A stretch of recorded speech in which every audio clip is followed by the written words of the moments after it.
And joining us now in studio is Richard Westbrook, Deputy Assistant Administrator of the EPA. Welcome. Thank you. Mr. Westbrook, you've spent most of your professional career as a climate scientist in the public sector. Yes, 10 years as a supervisory management analyst in the Office of Environmental Information. And before that, I was a program specialist in the EPA's Resource Management Division. And you have a PhD in climate science from Stanford. Yes, and another in chemistry with a master's in biology. Okay. Tell us about the findings in the report that was just released. The latest measurements taken at Mauna Loa in Hawaii indicate a CO2 level of 400 parts per million. Just so we know what we're talking about, if you were a doctor and we were the patient, what's your prognosis? 1,000 years, 2,000 years? A person has already been born who will die due to catastrophic failure of the planet. What did he just say? Okay, can you expand on that? Sure. The last time there was this much CO2 in the air, the oceans were 80 feet higher than they are now. Two things you should know. Half the world's population lives within 120 miles of an ocean. And the other? Humans can't breathe underwater. You're saying the situation's dire. Not exactly. Your house is burning to the ground, the situation's dire. Your house has already burned to the ground. The situation's over.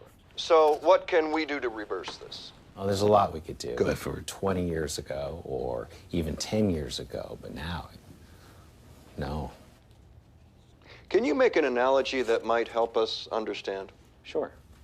It's as if you're sitting in your car, in your garage, with the engine running and the door closed, and you've slipped into unconsciousness, and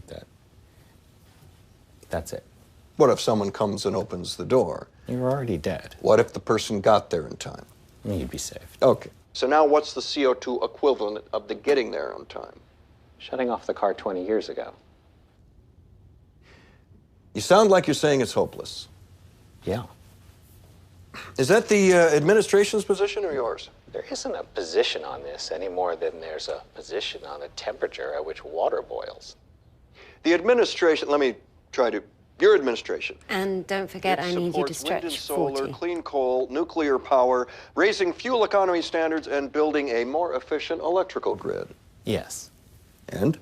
That would have been great. Let's see if we can't find a better spin. People are starting their weekends.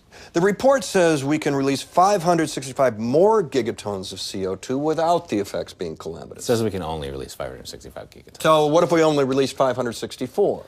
Well, then we would have a reasonable shot at some form of dystopian post-apocalyptic life. But the carbon dioxide in the oil that we've already leased is 2,795 gigatons. So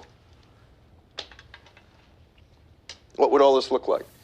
well, mass migrations, food and water shortages, spread of deadly disease, endless wildfires, way too many to keep under control, and storms that have the power to level cities, blacken out the sky, and create permanent darkness. Are you going to get in trouble for saying this publicly? Who cares? Mr. Westbrook, we want to inform people, but we don't want to alarm them. Can you give us a reason to be optimistic? Well, that's the thing, Will. Americans are optimistic by nature. And if we face this problem head on, if we listen to our best scientists and act decisively and passionately, I still don't see any way we can survive. Okay. Richard Westbrook, Deputy Assistant Administrator of the EPA. Thank you for joining us. Thanks for having me. This is Newsnight. We'll be back right after this.